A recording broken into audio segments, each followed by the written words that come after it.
Welcome back, Sun Seekers. Welcome to Someplace Sunny.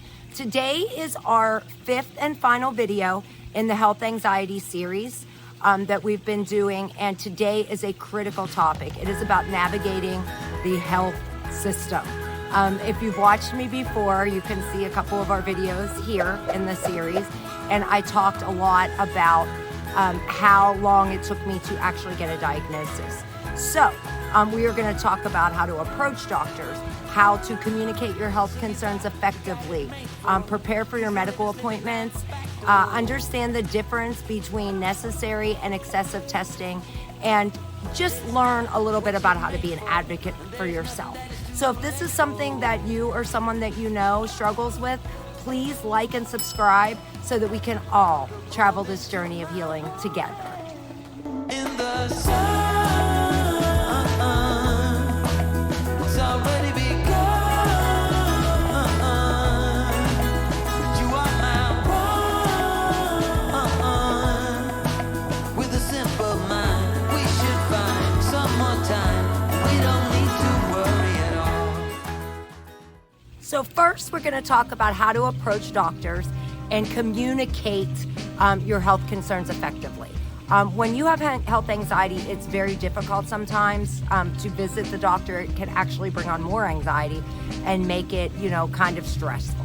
So it's very important that we approach doctors and doctor visits with a plan. You want to start by writing down. I used to have lists, guys, of things that all of my symptoms that I would write down whenever I went to the doctor, so that number one, I didn't forget anything, and two, it'll help you stay focused and ensure that what you need to get across are the important things. Okay, so the number one thing that I can say is that you want to be honest and open about if you know you have health anxiety. Some of us were diagnosed maybe by a psychologist or a psychiatrist prior to visiting our family doctor. It took me years to get diagnosed because I was going to my family doctor first because, again, it was 24 years ago, but I didn't know that there was even such a thing, and I have a nursing degree. But back then it wasn't, they called it hypochondria, and it was almost like a fake term. So I know a lot of people, if we're gonna go there, are embarrassed. My oldest son is in medical school, and he says it all the time that people that come in are embarrassed. Guys, that's what doctors are there for. That's what they're trained for.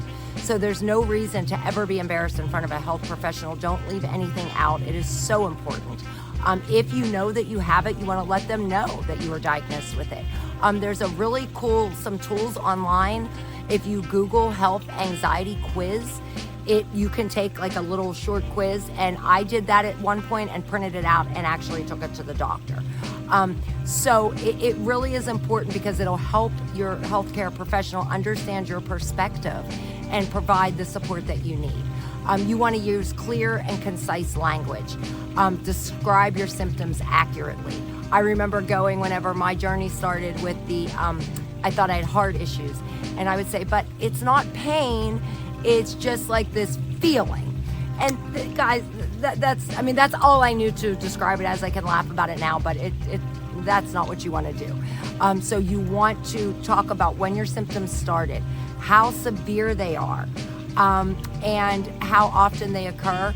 You also want to avoid, if you're like me, I have a nursing background, and some people that have medical backgrounds, it's hard, but there's other people who don't have those medical backgrounds, but from Googling excessively, they get these medical terms in their mind, and you want to avoid using those unless you are absolutely sure what they mean, to avoid confusion.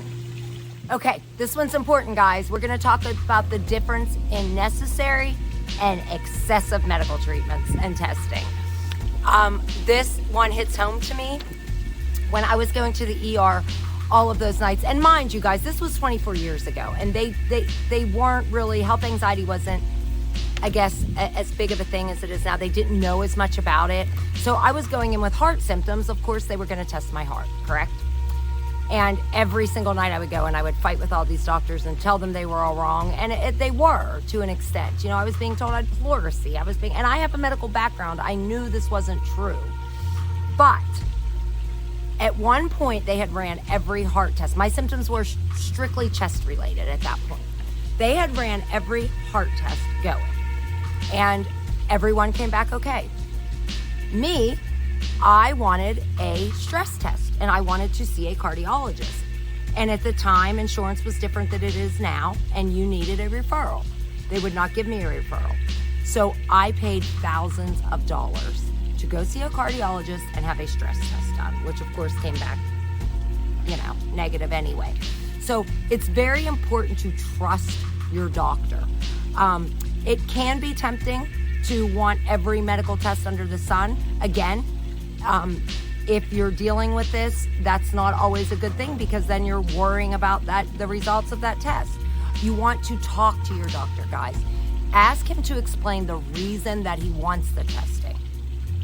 What particular test, what it means. You want to know what it means. You want to know what they hope to learn from that testing. Understanding the purpose of the test can alleviate some of the symptoms, and not every symptom requires excessive testing either. So don't be that person like me. If the doctor says we only need this test and you're in there fighting for more, less of invasive approaches are sometimes available, and you don't want to put yourself through testing that is not necessary whenever the doctor doesn't deem it necessary. Okay guys, this one is probably the most important. Being an advocate for yourself. I'm sure you've all heard this. It's coming up a lot recently. Gone are the days where, or unless you're my mother, who goes to a doctor, sits there, doesn't hardly tell them anything, and just listens and agrees with everything the doctor says. That's not how it works, especially when you're dealing with mental health challenges. It shouldn't work for anything like that. Those days are over. Doctors are very intelligent, but they're not always right. They're human beings, and you know your symptoms and your body more than anybody. So being an advocate for yourself means actively preparing and being active in your own healthcare solutions. So, in order to be an advocate for yourself, number one, you want to be, as we talked about, be prepared with your notes and questions. You don't want to be afraid to ask for a second opinion. Guys, I had a million second opinions. I didn't care what my mother would say. I'm so embarrassed. You tell those doctors they're wrong, blah, blah, blah. So if you're unsure about a diagnosis or a treatment plan, it took me multiple second opinions to get an accurate health anxiety diagnosis. You want to communicate openly about your concerns and preferences.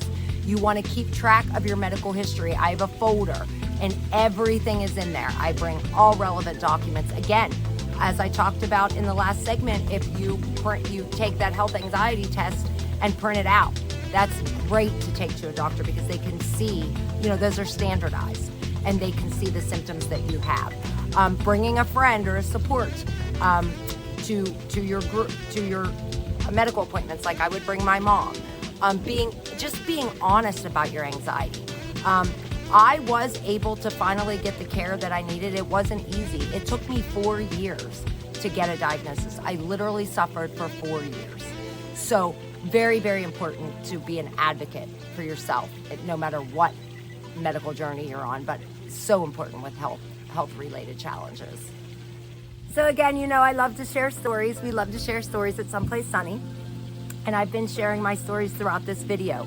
If you have any tips or things that you do, or your story and how long it took you to get diagnosed with health anxiety, or if you're still searching for that diagnosis, please make sure to write those in the comments.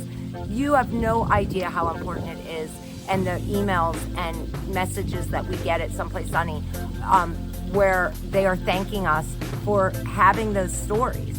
Please go to www.someplacesunny.shop and click on Share My Story. It is so empowering. I believe, if you've watched me before, that I was put on this journey to help others, as were you. Nobody is dealt this card for no reason at all. I don't believe that. So many people are watching, and they might not be ready to share theirs yet. So again, share your story at someplacesunny.shop. And while you're there, make sure you check out all of our amazing Someplace Sunny brand clothing. Today I have on one of my favorites. It's from the Empowered Radiance collection. It has the little sun man, and the back is the Empowered Radiance, because that's what we are, guys. We can empower ourselves and you can wear this brand and share your story without ever saying a word. So this is available, the full collection, at someplacesunny.shop. There's multiple pieces. It's awesome. It's one of my favorites that just came out. Also, while you're there, make sure you check out the Someplace Sunny Foundation. It is our nonprofit that is attached to the brand. Every time you buy an article of clothing to share your story, 5% is donated to that foundation. And there are so many amazing things coming where it is going to help so many in need.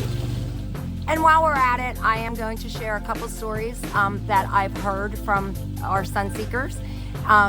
There is a Sunseeker, Emma. She sent us a message on Instagram. If you're new here, follow us at My Someplace Sunny on Instagram, TikTok, and Facebook, and join the conversation over there. Emma came from Instagram, and she shared that bringing a friend to appointments helped her feel more supported and less anxious. And then John, he shared his story through Facebook, and he found that practicing relaxation techniques before appointments made them more manageable. Guys, this is all, it just all comes together whenever everybody, you can learn. If I wasn't one who ever knew about relaxation techniques, John, that would be a great thing for me to try because I saw John write it. So remember, navigating the healthcare system with health anxiety, it is challenging. It's more than challenging. Again, maybe not so much today as it was whenever I was diagnosed, but I still hear every day.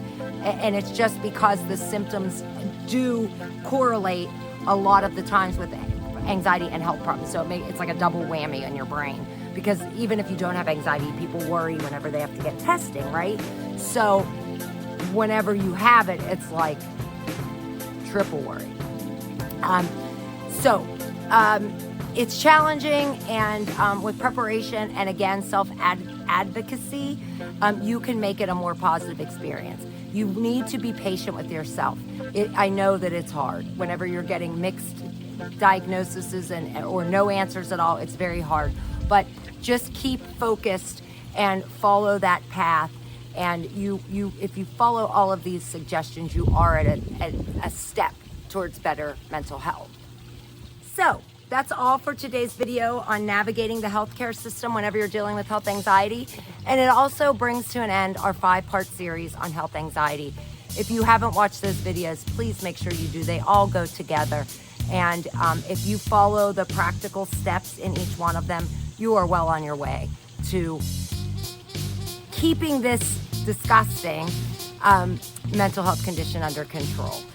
Also, if you found this video helpful, please give it a thumbs up and subscribe to our channel.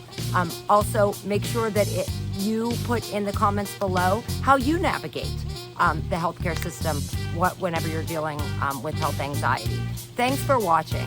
And remember, even on your cloudiest days, let your inner light shine through. And more importantly, find your someplace sunny and take yourself there, either physically or mentally. It's truly where freedom and happiness reside.